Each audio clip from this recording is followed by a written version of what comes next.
आदिवासी युवती को दुर्व्यवहार एवं विष्ठा खुआइबा घटना रे राज्य सरकार उपरे बर्षिला बीजेडी। यह आदिवासी अत्याचार सद्यतम उदाहरण बोली कहिछि दल। राज्य बीजेपी सरकार आदिवासी को न्याय प्रदान क्षेत्र में विफल होइथिबा अभियोग करिछि बीजेडी। दुर्व्यवहार प्रदर्शन करिथिबा युवक को गिरफ सहित आदिवासी सुरक्षा दाबी करिसेंति सांसद निरंजन बिशी। 16 तारिख में बंगमुंडा थाना जुराबंद गाँव में जड़े आदिवासी युवती पोखरी फेरुवा बेले जड़े अण आदिवासी युवक दुर्व्यवहार करथिला।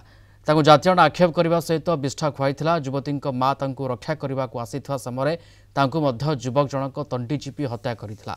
घटना को 5 दिन बीती सारी सुधा अभियुक्त युवक को गिरफ कर पारि नाही पुलिस। दिनकू दिन आदिवासी प्रति अत्याचार एवं निर्यातना बढ़ुथिबारु जिला आदिवासी कल्याण संघ उद्वेग प्रकाश करिछि।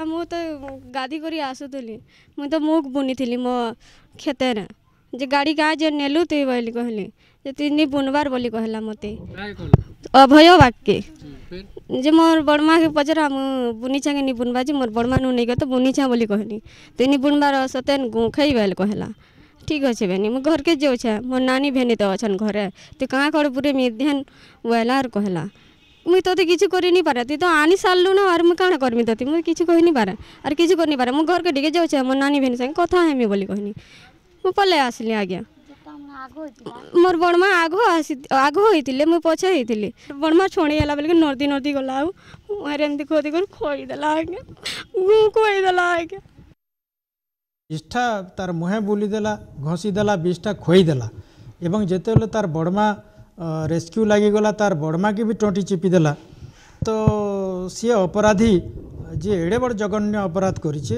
वर्तमान गोटे मानव सभ्यता लगी सबुठारु बहुत बड़ निर्यातना गोटे सेंसिटिव मैटर आदिवासी मानकर लगी जेहेतु इटा आदिवासी महिला एवं तुरंत अपराधी के गिरफ करिक दृष्टांतमूलक सजा दौन मिसबिहेव कर जो रिपोर्ट से देइचंती तांकर रिपोर्ट पर बंगमुंडा थाना रे 288/24 केस होती बर्तमान तदंत चली आम अतिशीघ्र से जे मुदला अच्छी अविवाह को अरेस्ट कर भराड़ कर।